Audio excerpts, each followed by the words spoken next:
Hey everyone, welcome back to the channel. Thanks for tuning in for another episode. We are just here on a little local lake out fishing around. Fishing has been brutal in my area right now. We've had this really warm Indian summer going on. I mean, it's 80 degrees right now and it's October. It doesn't make any sense. The water's still in the low 70s here. And because we've had such unseasonably warm weather, we've had a lot of bug hatches. And based on talking with a bunch of other local pros and, well, guides, you know, just fishermen, everyone seems to say that the fishing is absolutely terrible. We've had some tournaments the last couple of weeks where the weights are just, they're brutal. And we keep attributing it to these bug hatches that we're having because the water is so warm still, and I really do think that that's what it is. And you know, today boy, that's a fish or a bluegill. One of the things that we've noticed is that the fish don't want to come up right now. Like almost every fish I feel like wants the bait down on the bottom, and to me that is a good sign of a bug hatch. Plus they don't want anything that's got any size to it. They want little baits, and one of the few baits I've been able to get bid on is a Ned rig. You know, a Ned rig is just really good at imitating little minnows and even little bugs. You know, the problem I'm having today on this spot is the bottom has got a bunch of that I don't know, it's just little grass weed. It's not really LJ, it's just a little bit of bottom stuff. And I want my bait to be on the bottom, and I want to explode it off the bottom to create reaction strikes. And you know, bugs are coming out of the bottom in the muddy bay areas, but you get that little filament stuff. So I'm fishing one of my favorite Ned rig heads for that, which is the Picasso Rhino head. It's got a recessed line tie, which really helps prevent getting some of that you know, little filament grass stuff. You can see how the line tie is recessed into the head of the jig, and you get very little filament grasses and bottom grass when you're doing that, because it's so far into the head. It's a great design for that. And in instances like this, when this happens, I can throw it out, let that Ned go to the bottom, and then pop it and explode it off the bottom, which allows me to get it through that stuff clean. If I was throwing a standard Ned jig head, the problem I'd run into is that line tie will stick out a bunch, especially on a lighter head. I like light heads, and that line tie just sticks out too much where you actually grab a lot of that black and, you know, that filamentous type grass that's on the bottom, that kind of slimy stuff. And this head just allows me to fish it off that. And with this bug hatch going on, it allows me to put this little bait down on the bottom and just explode it off like a you know, a larvae or something is hatching and getting off the bottom. And it's just a really good presentation and a good setup to generate strikes when fishing has been really tough.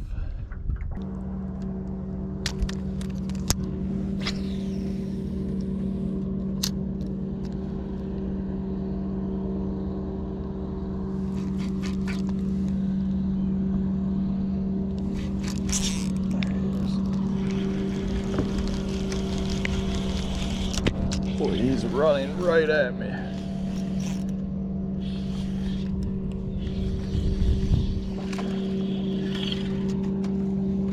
A little bigger. Not a giant, a little bigger, skinny. So much fun. These, like, when you get into some of these shallow flats, I feel like the fish just have a really hard time saying no to a Ned rig. And you will catch a ton of little fish mixed in with the big fish, but it's just like a little, I don't know if they think it's a crayfish or they think it's a minnow shooting around, but it's just something that they have a hard time denying. And I've really spent a lot of time with this Maxcent Little General the last several years and just seeing how good it is. And you put it on the right Ned head design, and I sometimes it's like a Ned rig is just one of those things where you're like, why do I throw anything else? And right now the fishing has been really, really tough in my neck of the woods. And I know if you pick up this a Ned rig and fling it around, you're going to generate a lot of bites. It's one of the few baits I feel like the fish are still concentrating on, and I do think part of it is based on the overall forage that they're eating around me right now is really small. And I do think there's a little bit of the old match in the hatch going on, which is fine with me. I like catching fish. They don't all have to be big. I like big fish, but I like catching numbers too.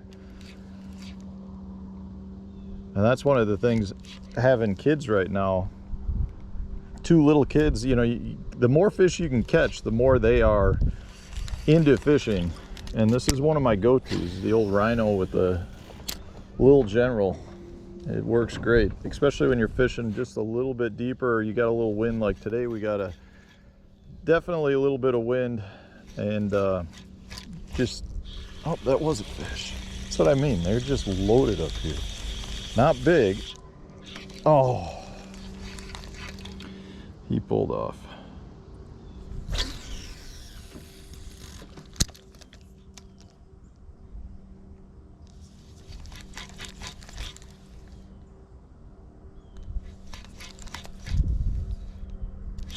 There he is.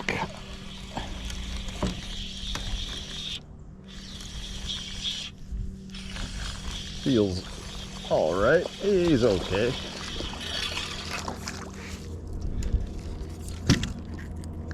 Loves the old Ned. Thought you were going to be a little bigger. See how the bait didn't pull down there? That's one of the reasons why the rhino head is so good. So just to point that out, this is the Picasso rhino Ned head, and see how there's that lip, that little rhino horn right there. When your Ned pulls up into that rhino actually does 2 things. It kind of pins the bait up in there, but it also, when you set the hook, the fish's mouth like rubs over that versus grabbing the plastic. And one of the problems if your plastic gets pulled down is it can ball up on the hook shank, and it can prevent you from getting good hook sets. And that's one of the reasons why the rhino head is such a good Ned rig bait.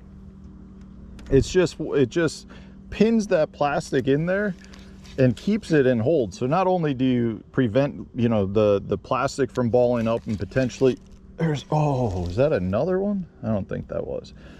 Not only does it allow you to like pin that bait there, which helps with hook sets, what it also does is it prolongs the life of your bait too then, because your bait's not constantly sliding down the hook shank. Really good design that the one and only Aaron Martins came up with.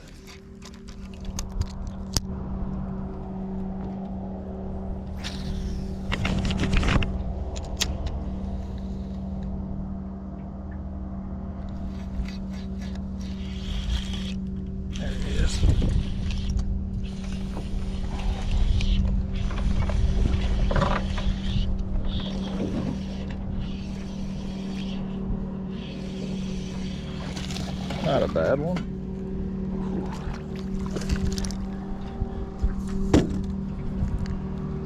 Right in the top, pinned. One of the keys to doing this, though, I also feel like, is making sure you're positioned right with the wind. So I've got pretty stiff wind today. I'm on just a little local lake just to try to stay out of the wind, but it's still blowing my bait, and I'm trying to cast downwind and work my bait back into the wind. If I throw left or right or across the wind, what's going to happen is that wind grabs my line and it drags that bait across the bottom. That's not at all what I want. I want my bait to be coming right at me for a couple of reasons. One, when I pop it, I can see the line and see it hit the bottom, or if a fish eats it, I can see the fish pick it up. If I'm crosswind and that bait is being dragged by the wind, I lose all of that touch and all of that feel, which is not at all a good thing. The other problem is my presentation's nowhere near as good. If I've got a big bow in my line from the wind, when I go to snap it, I'm snapping that line, that line that's in the bow. I'm not directly popping my bait up. And generally what that means is all of a sudden now I'm dragging my bait instead of getting it to go vertical. So it's critical to, and that's not just with this presentation, I guess, but if you've got a presentation where the wind is screwing up your retrieve and there's a way to adjust your cast presentation so that you can present your bait in an appropriate manner, I highly recommend doing it. You know, in this case, I just know I have such better feel for the bait when I'm casting with the wind or even against the wind. But generally, if I can cast with the wind, I can keep a much better feel and control the line. If I'm throwing into the wind, that wind is bringing that line back at me and I lose a lot of that feel. He hit that right on the fall. That was, I like when they hit it on the fall. Oh, I think that was another one. Is that another one? That was, see, I cast crosswind on that and I couldn't tell. I can't tell if that was the bottom or if that was a fish, but I wanted to throw back. You always want to throw back to where you caught that fish, because if there is a little bit of a school, they could be in the same place. And I just don't know. Ooh, there is one. Is that, no. It's a bluegill pecking at it. So it doesn't really look like anything special, and it's not anything special back here. I wish I could actually look at it and say, hey, go look at your map, find this type of area, but you can't when looking for this type of a bite. It's actually a really non-distinct do nothing area that's just doesn't look good. We're fishing a flat that's 4 to 6 foot of water, just has the right bottom composition for the bug hatch to be going on. And because the hatch is going on, you've got pretty much everything from bluegill and perch and crappie to bigger game fish like bass and walleye. And I can't necessarily tell you that the bass are back here feeding on the bugs or if they're back here feeding on the bluegill. My assumption is they're actually feeding on the bugs, because if I throw bluegill type baits, I'm not getting nearly as many bites. As soon as I downsize to something like this Ned, all of a sudden I start getting, you know, 4 or 5 times more bites. So I really think that the bass are back here feeding on the bugs, and if I were to keep one and look in their stomach, I think I could probably confirm that. But it's not a big bug, it's just a little, it's kind of a mayfly looking bug, but they're not nearly as big. You know, they're probably a ½ inch to an inch. I could probably go show you a picture off my windshield, because they've been hatching all over the area, and I've definitely hit a few with my truck. But from a location standpoint, it's not like you can necessarily just pull up a map and be like, that's where the hatch is going to go on. Because I wish I could. I wish these spots were even easier to find, but they're not. They're actually pretty hard to find. You gotta, oop, there's one. See, what is that, a bluegill? Bluegill.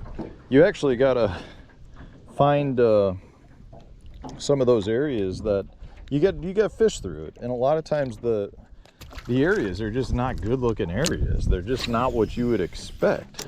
But when you find a good area, a lot of times it's good, and a lot of times you can go back and fish them, you know, the next year, roughly the same time. Now the hatch doesn't always occur at the exact same time, but it's usually the same time of year. And a lot of times you have multiple types of bug hatches that do go on throughout the year in those same areas. So this is one of those areas that I know from previous times I've been able to catch them, and when this hatch starts going on, it's a good area to go to, because a lot of other places are just not good at all. And you know, the lake itself doesn't have a ton of big fish in it, but there is definitely potential to catch a big one. It's got a lot of you know, 14 to 16, 17 inchers, which when the bite is tough, I'm happy catching fish. So that's where we're at.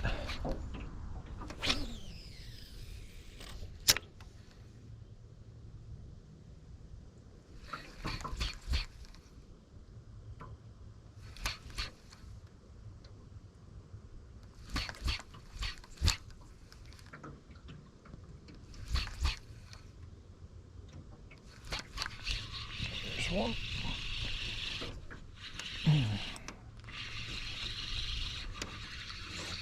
Not a giant.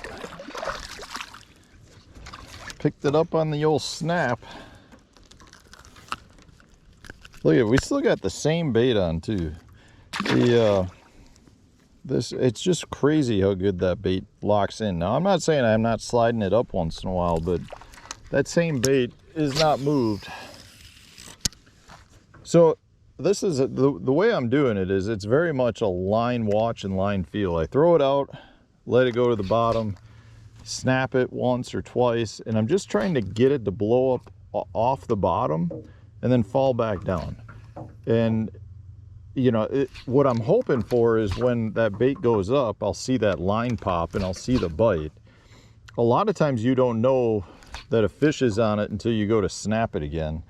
Now, one of the worst things you can do though is if you snap it and you feel the bite when your rod tip's still up high, to pull into him to set the hook at that point is not the right thing. You want to reel down and set the hook into him at that point if you know they have it. Now, if you go to snap it and you don't know that they have it, you're going to know when you go to snap it because it's going to make your wrist hurt a little bit because you're just not ready for it. And at that point, you're still better off to reel down and then set the hook. But if you try to, there was a bite.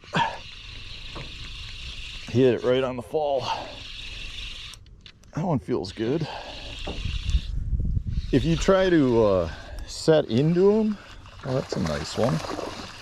If you try to set into them when your rod tip's way high, you're just not going to be able to drive the hook home all the way. He's got it all the way down there. That's a nice one. Probably a 16-incher. Ow, he's got sharp old teeth on him. I love popping baits off the bottom. Now that one I felt on the fall. And I reeled down into him and just pulled at that point, and then that's all you need to do. But if I had felt that bite when a lot of times you go to pop it, so you pop it up high, and when your rod's still up high, you feel that bite as soon as that bait's at its highest point. And if you pull into him at that point, you're gonna lose him almost every time. You want to reel down, set the hook. That was bluegill. That was something I learned from a buddy of mine who really showed me how to stroke a jig the right way, and now I apply that to fishing so many different techniques. But I can't tell you how often you'll lose you'll lose that bait if you go to set the hook when that rod tip's up high. Just a little tidbit, but it's very much all I'm doing is letting it fall to the bottom and then popping it, and letting it fall to the bottom, popping it. And really what that does is it keeps the bait off of the bottom and prevents it from getting down in those weeds as good as it can, but it also is creating those reaction strikes from the fish that are down there rooting around waiting for bugs to come up. A lot of times they just can't help it, and you know, when the bugs come out, they want to be the first one to find the bugs. So if there's a bass around and they see a little dirt cloud or whatever, they're going to come eat that little rhino and little general just because they think it's a bug, and you're taking advantage of their instincts.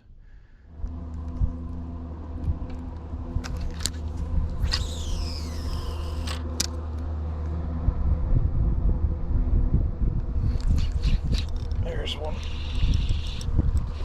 Oh, that's a nice one. Oh, he's running at us.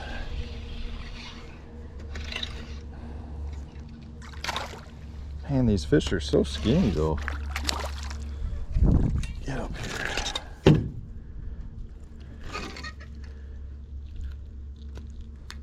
It is fun. It is fun. Not giants, but I'll catch 14-inchers all day long. Although I am gonna tell you, my wrist is throbbing right now. But it's worth it. It is totally worth it. The other thing that's cool with this bite too is I feel like the fish just keep coming to you. Like, we've made a couple of circles through here, and every circle we've gotten bites, and it just seems like you just keep getting bit. And I don't know if that's because fish are coming back and moving around, or you just kind of gotta bump them on the head. But you just get a lot of bites. Oh gosh, he hit that right on the fall. Nice one.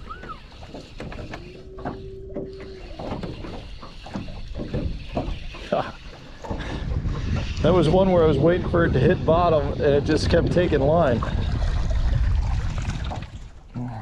Thought he was a little bigger, not a giant, but that was a cool bite. Come on. Come on, Rhino, let him go. That was cool. It hit the water and I just kept waiting for it to hit bottom in like 4 foot, and it just kept going until the line tightened up. There's another one. I found a little school. What do we got? That's probably why he hit it and kept running. That's a decent one.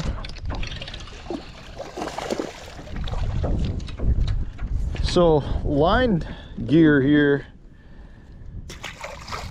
you know, so this is the 2-aught 1/8 ounce Picasso Rhino head, Ned head, laser sharp Gamakatsu hook in that, really stout, you're not going to lose them. And then there's the Berkley Maxcent Little General, who's getting chewed up. That's still the only one I've used today. I could show you the pack of 8 is still a pack of 7. And then I've got it just on a rod that I built. This is the MHX. So this is the NSJ 871. It's a 1-power, medium light, fast action spinning rod. Your traditional smallmouth gear, 7.3. I actually started the day with 1 power heavier, the NSJ 872, and I got a knot in my line, so I just put it down and tied it onto this. And then the 872 is a little bit more of a like a medium, I guess, but not really. It's a medium, maybe a medium light is what I would consider it. A medium light. And then I've got it with 10-pound. This is Berkley Forward braid, 10-pound braid to a 8-pound Berkley 100% fluorocarbon leader. Pretty standard setup for your light stuff. And then this is the Xenon MGX by Abu Garcia, their spinning reel. Just a killer all-purpose quality reel. And I might have finally gone through my worm. We're gonna make it last. We're gonna see how long we can make it. It'd be like trying to see how much gas you got in your car until you hit E.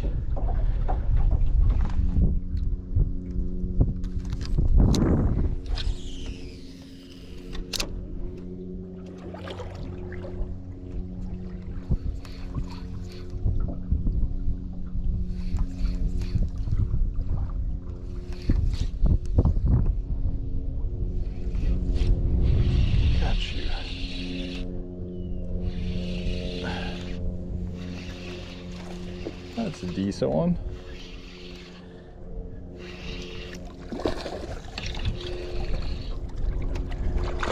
Oh, another 1.5 pounds. Well, I think we're gonna call it with that. It's probably time for a new worm. And man, chewed up is what I would say that is. Hopefully I gave you a few tips that help you catch a few fish while you got a tough time of year going on. Go out, give it a try. Go get some of them Picasso Rhino Ned jig heads. Get yourself some of the Berkley Maxcent Little Generals. They like them. They like them. Thanks for watching, everyone. I appreciate all the support. And stay tuned. We'll have a new video coming out tomorrow.